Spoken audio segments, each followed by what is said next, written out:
Zamfara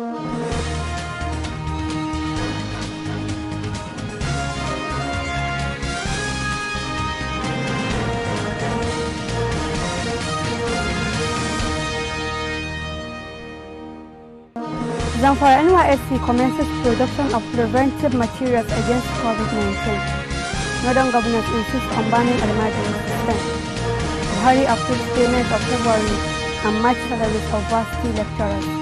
On business, the federal government says it's ready for the worst as oil price crash.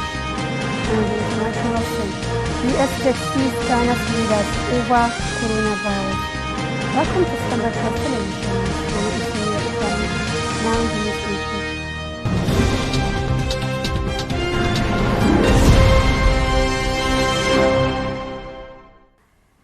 The Zamfara State NYSC, in a bid to key into the state government's preventive measures against coronavirus COVID-19 in the state, has commenced the production of face masks, hand washing soap and hand sanitizers to be donated as part of their contribution to the state government's efforts. The state coordinator, Namalam Mohammed Taura, said even though there is no officially reported case in Zamfara, the items will go a long way in serving as a preventive measures against the deadly virus. During an inspection of the production of the items, the coordinator praised the laudable creativity and initiative of the CD groups, medical, cosmetology and tailoring side. The Northern Governors Forum has insisted that the Almajiri system in the region be banned. The governor stated this on Tuesday while discussing the region's response to the coronavirus pandemic. The meeting, which was the second of its kind, was presided over by its chairman, Governor Simon Lalong of Plateau State, and convened via teleconferencing with 17 participating governors.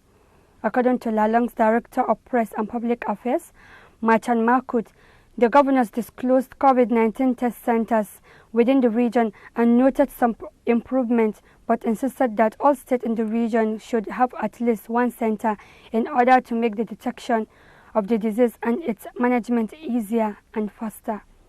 On border control and lockdown measures, the governors retained their earlier decision for each state to decide on the measures to adopt, but reaffirmed the need for border closure to stop the interstate spread of the disease in the region.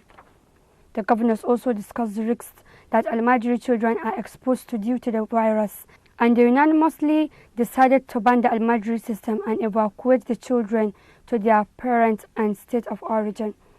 They vowed never to allow the system to persist any longer because of the social challenges associated with it, including the perpetuation of poverty, illiteracy, insecurity, and social disorder. The statement also said the governors engaged the Minister of Agriculture and Rural Development, Muhammad Sabona Nono, on COVID-19 incentives available to farmers in the country and how those in the region can benefit from the palliatives. President Muhammadu Buhari has approved immediate payment of the 2-month withheld salaries of university lecturers that refuse to enroll in the Integrated Payroll and Personal Information System (IPPIS). The president's approval came after he had a meeting with the Minister of Labour and Employment, Senator Chris Ngege, on Tuesday in Abuja. The federal government and the leadership of the Academic Staff Union of Universities ASU have been on loggerheads over the refusal of the university teachers to join in the IPPIS payment platform. Even the other 3 university-based unions, the Senior Staff Association of Nigerian Universities, National Association of Academic Technologists, and the Non-Academic Union of Universities, NASU, that had enrolled in the IPPIS, have threatened to pull out over the alleged irregularities in its implementation. The Minister of Labour and Employment, Senator Chris Ngege, told Vanguard that President Muhammadu Buhari has directed the Minister of Finance, Budget and National Planning, Mrs. Zainab Ahmed, and the Accountant General of the Federation to immediately effect the payment of February and March salaries to university lecturers. Senator Ngege said President Muhammadu Buhari has on Wednesday approved the immediate payment of the withheld salaries of February and March 2020 of the university lecturers who had not registered on the IPPIS platform. He has also directed that the Ministry of Finance, Budget and National Planning and the Accountant General of the Federation to effect the payment urgently by all means to cushion the effect of the COVID-19 pandemic on the lecturers and members of their family. All Vice-Chancellors are to revalidate affected lecturers' BVN and forward to Accountant General of the Federation for the payment. 12 states have not recorded any case of coronavirus disease in Nigeria, the Punch reports. This is as the novel coronavirus spread to 25 states in the country, including the Federal Capital Territory, Abuja. According to the Nigerian Center for Disease Control, NCDC, as of Tuesday night, 782 confirmed COVID-19 cases were reported in the country, while 197 recoveries and 25 fatalities have been recorded. The center said as at 11:25 p.m. 21st April, breakdown of cases by states shows that Lagos has 430 cases, FCT 118, Kano 73, Osun 20, Ogun 20, Oyo 16, Katsina 16, Edo 15 and Kwara 9. Others are Kaduna 9, Akwa Ibom 9, Borno 9, Bauchi 8, Gombe 5, Delta 4, Ekiti 4 and Ondo 3. The rest are Rivers has 3, Jigawa 2, Enugu 2, Niger 2, Abia 2, Benue 1, Anambra 1 and Sokoto State 1. However, Adamawa, Bayelsa, Cross River, Ebonyi, Imo, Kebbi, Kogi, Nasarawa, Plateau, Taraba, Yobe and Zamfara states were yet to record any case of the infection. Sokoto State COVID-19 response team has deployed medical experts to begin the tracing of all contacts associated with the index case recovered in the state. Chairman of the response team and State Coordinator for Health, Dr. Mohammed Innemi, revealed this during a briefing with newsmen in Sokoto, the state capital. Alhaji Innemi assured that all those that have made contact with the patient will be traced. According to him, the state COVID-19 index case has been transferred to the isolation and treatment center situated in Amanawa, Dengeshuni local government area, and that patient is now stable and recovering. He also said the state government is investigating the cause of the transmission to the index patient infected by the virus. The commissioner explained that the response team will begin active case tests in the next 48 hours as part of strategy deployed to ensure that the general public did not suffer in this pandemic. The state government also urged the general public to render valid information to ease the tracing tax. The Kaduna State Ministry of Health has discharged one more COVID-19 patient out of the 6 COVID cases that were earlier recorded in the state. In a statement issued by the Commissioner of Health, Dr. Amina Baloni, the latest discharge brings to 5 the number of patients discharged since 14th of April 2020. The ministry also confirmed 3 new cases, which now bring the total number of coronavirus patients in the state to 4. Dr. Baloni said that among the 3 new cases is a 23-year-old male who came into the state from Istanbul, Turkey via Dubai sometimes in March. According to her, the second patient is 51-year-old male who was tested in Samaru, Sabongari local government area after coming in from Kano. According to the commissioner, the third patient had earlier traveled to Kano and he is a 42-year-old male from Ungwangeza, Kaduna. These new cases reflect the danger that interstate travels pose to efforts to contain COVID-19. She, however, warned that such travel spread the virus from place to place, complicate contact tracing, and risks implanting the virus in communities. The state government also asks residents of the state to regularly wash their hands, maintain social distancing, and avoid large gatherings as precautionary measures to prevent the spread of the virus in the state. Osun State government has mounted barricades at all boundaries and major roads of the state to ensure total compliance with its lockdown directive as part of the measure to curb the spread of coronavirus in the state. According to a statement by the press secretary to the governor, Mr. Ismail Omifidan, the Commissioner for Information and Civic Orientation, Mrs. Funke Ebemode, said the step is imperative to enforce in compliance to 14 days total lockdown directive issued by the state government. Mrs. Ebemode said the barricades were erected to throttle back unauthorized movement across the state. The government was intensifying efforts to flatten the curve of COVID-19 in the state and avoid a resurgence of the disease. The government is determined to protect Osun and its citizens. Hence, this move by the government is to keep defiant people from hurting themselves and endangering others. The barricades will only be opened to essential duty vehicles conveying materials needed for the fight against COVID-19. Non-essential travels and movement remain banned in the state till further notice. Corroborating Mrs. Ebemode, the Commissioner for Local Government and Chieftaincy Affairs, Mr. Adeleke Yekini Adebayo, who is also a member of the State COVID-19 Task Force, noted that the government installed physical barricades at its boundaries to ensure the safety of its citizens, stressing that the action was to prevent human and vehicular movement from neighboring states with an increasing number of COVID-19 cases. He said that the laws guiding the operation of the total lockdown and the general security of the people remained in force, adding that relevant security agencies are on the alert to ensure total compliance of the regulation and guarantee safety and security of the people. We'll be right back after this short commercial break. Stay tuned.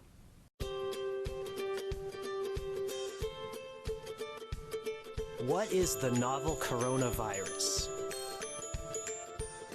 When viewed under a microscope, coronaviruses can be seen to have a fringe, giving the appearance of a crown or a solar corona.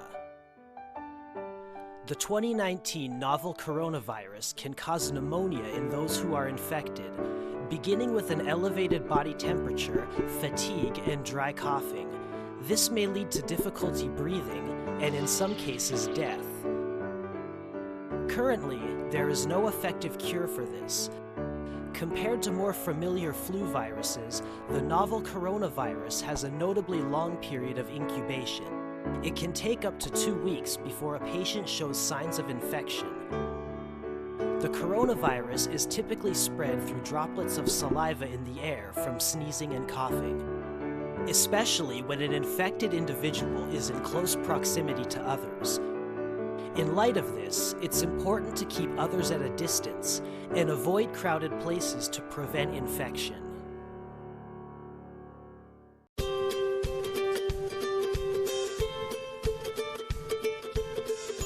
How can I prevent infection outside? When traveling distances, prioritize walking, bicycling, motorcycling, or taking your personal car.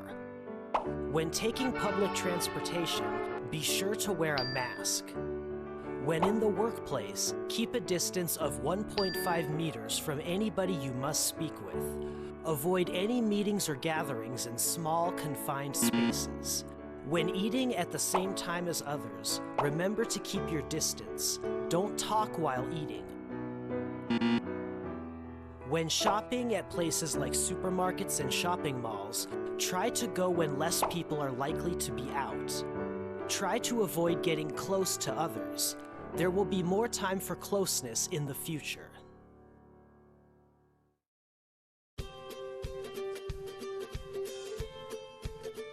What should I do if I'm showing signs of infection?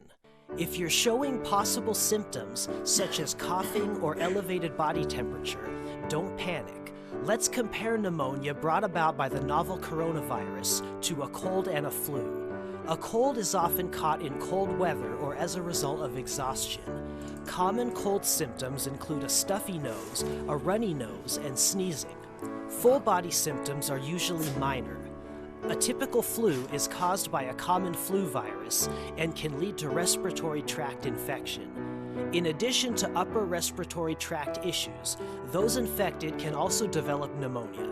A flu is often accompanied by an elevated body temperature, headaches, muscle fatigue, and a loss of appetite. For those infected by the novel coronavirus, light symptoms will include elevated body temperature, coughing, and cold flashes. While the strongest symptom is having difficulty breathing, sometimes causing death. If your temperature exceeds 38 degrees and is accompanied by coughing or other symptoms, it's extremely important you get to a hospital to be checked to ensure that you are not infected and that you don't infect others.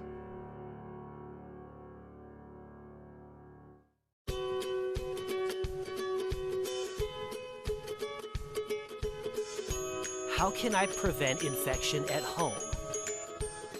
First, you should limit how often you go outside and stay away from any crowded places. If you must go out, you should wear a face mask to help you prevent breathing in any particles containing the virus. Upon returning home, the first thing you should do is wash your hands. Wash with soap and water for at least 20 seconds. Also, keep your home clean. Open windows and disinfect surfaces at a fixed time. Your immune system is vital. Be sure to get enough sleep, eat healthy, and exercise. These things will boost your immune system and help you if you should need to fight off the virus.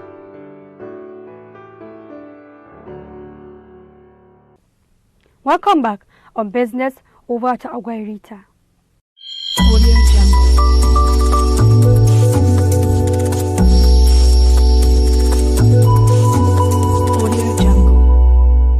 Welcome to Standard Voice Business Update. The federal government is prepared for the worst, following further crash in the global price of crude oil. All economic agents of the government are said to be collaborating as Nigeria braces for the challenges from the prevailing global economic reality, a source at the Ministry of Finance told the nation on Thursday. According to the source, from all the conversation we have heard, Nigeria is prepared for the worst, and I think the government and central bank are in it together. On the fiscal front, the source disclosed that the Minister of Finance, Budget and National Planning, Mrs. Zainab Ahmed, in one of our conversations said that the price of crude oil might go as low as what they are even exporting. The general idea is that plans are being made, the minister said in one of our interactions. Said if the price of crude oil goes lower than what we are expecting, the plan is being made and we are prepared for it. The source said the Central Bank of Nigeria CBN Governor Godwin Emefiele recently mentioned at a meeting that we are planning for the worst. So for now, that is the situation and hopefully things might change. The source hinted that part of the plan will be hinged on looking at the whole idea of insisting on diversification.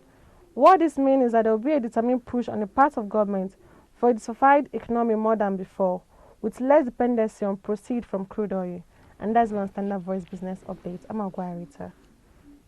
And on the international scene.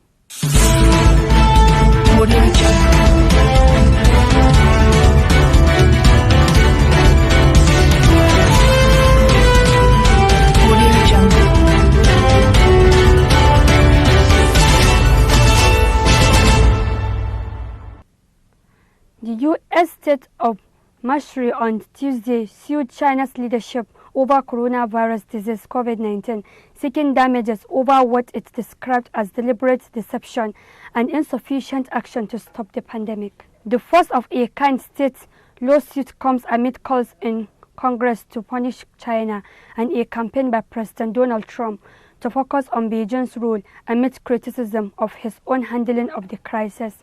Missouri, led by Trump's Republican Party, filed a lawsuit in a federal court seeking an unspecified amount in damages and an injunction on continuing actions by China that are alleged to include hoarding of protective equipment.